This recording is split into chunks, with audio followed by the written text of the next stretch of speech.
All right. Hello and welcome, my sweet friends, to the moving party of Type 1 Thursday. I have, of course, been doing Type 1 Thursday for 17 weeks, I think, or 17 episodes over on the Low Carb Universe, which is my other little project going. So I'm very, very happy to welcome Type 1 Thursday back to where it belongs on the diabetes page. That would make more sense, huh? I am Hanna, and I am a type 1 diabetic since 34 years.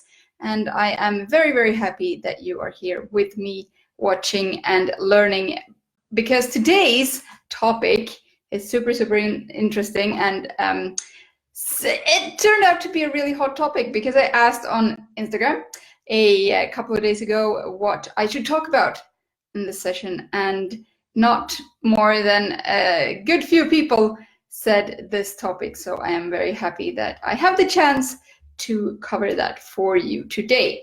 And the topic is, not maybe completely unexpectedly, the topic is type 1 diabetes and weight loss and how that works together, because it can be really tricky when you are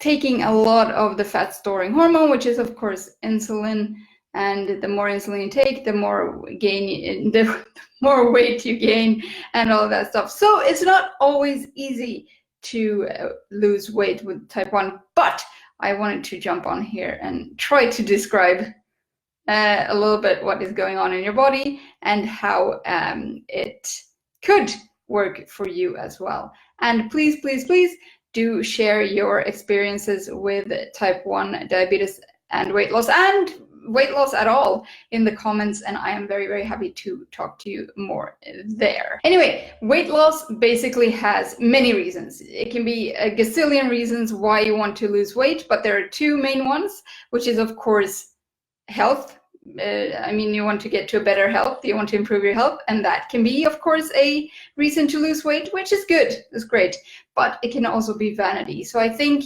first of all, anyone who wants to lose weight needs to be honest with themselves as to why they want to lose the weight. Is it because of health reasons, or is it simply because it would feel great to have those last 5 kilos / 10 pounds / whatever else off of the body and feel accomplished? So that's, one thing to consider. And there's also two main weight loss theories, of course. The first one is the hormone theory, which is that weight gain and weight loss is all about the hormones. It's all about insulin, and it's all about because insulin is the master hormone, right? And how that then impacts the other hormones. So basically, that's it. For that theory. The other theory is the one that I maybe not, whatever. It is, of course, to eat less and move more, which is, I feel like we've disproven this one. Like, come on.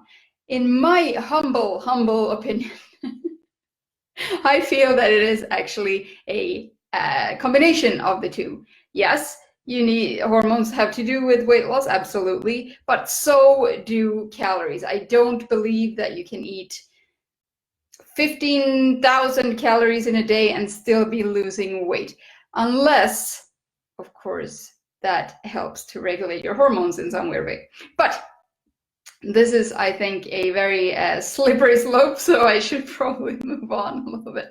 So the hormones need to be balanced for you to lose weight, and when that actually requires a certain amount of calories, it does, but and a certain amount of the right macronutrients, so enough amino acids, enough fatty acids, because those are both essential for the body. There's no essential sugar for the body, sorry buddies, but there is essential protein and there is essential fat, so that the hormones can become regulated. So those two, for me, I'm not saying anyone else, but for me, really go hand in hand. So it does require both of them to work together. The good old saying, abs are made in the kitchen. So basically, I've heard several numbers on this, but there is an 80-20 thing going on, which is, I could probably believe that 80% is the food and 20% is the exercise. So there again, you have this both go together for weight loss. And if you're really, really overweight, maybe if you just start eating the right things, you don't even have to exercise in the beginning. And that can be really good for you and for everyone else as well. Abs are made in the kitchen. Movement does play a part and also for regulating your hormones, to go with the other point before. Also, so what do I eat? If abs are made in the kitchen, what do I eat? Well, there is, of course, like I said, protein is essential to the body. Amino acids are essential, so do focus on that. And that is also, of course, what, for example, Dr. Bernstein talks about in his diabetes solution, to focus on the protein. And also, if you see someone really ripped, there's a good chance that they are taking in a good amount of protein. And that's also because protein is thermogenetic. So it actually it burns calories when the protein is processed in the body, shortly explained. Then have some fat for good measure, and also to regulate your hormones, as I said before. And also, it's going to be difficult to get up to an okay calorie count in terms of protein only. So do have some fat, but when you get to stable hormones, you can also use and become a fat burner. You will use the fat that you already have on your body, which is, actually a very simple way of weight loss, right? Then, of course, carbs, but keep them to a minimum. Keep them to mainly leafy greens. This also really, really helps your blood sugar, which does help in weight loss as well. It's incredible how much goes hand in hand in this little talk. What does this kind of eating? So focus on protein, some fat, a little bit of carbs. What effects does this have? Well, it's clearly that if you lower insulin, then you lower, if you lower the amount of carbs, you lower the amount of insulin that you're taking.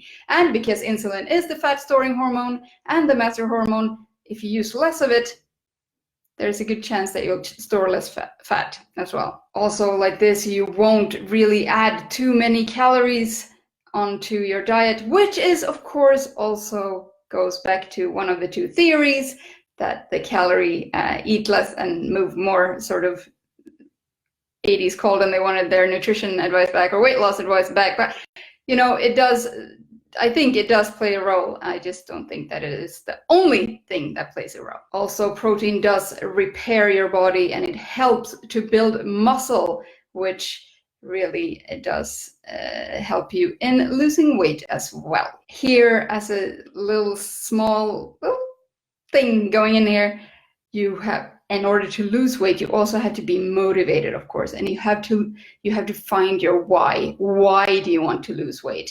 And this is where my background as a coach comes in quite handy. Ask yourself a why in 3 levels. So why do you want to lose weight? And the answer to that, ask why again. And then the answer to that, ask why again, so that you really know what is behind your choice of losing weight. But could it be something else? Why did you gain the weight in the first place? And did you gain it overnight, or did it take a while to accumulate? Because there is no overnight solution to losing weight. It is hard work, and it is a lot of trial and error. Just as getting a grip of diabetes is, so is the weight loss process. But could it be something else but just, random weight gain? Could it be maybe your thyroid? That's also has a lot to do with hormones, of course. Could it be stress, which is also cortisol, adrenaline, all these things? They can really drive weight gain. Could it be fluid retention? Are you retaining fluid for some reason? Maybe not enough salt. And could you be pregnant and maybe not yet know about it? Yay, but congratulations. But that could also be a reason for weight gain.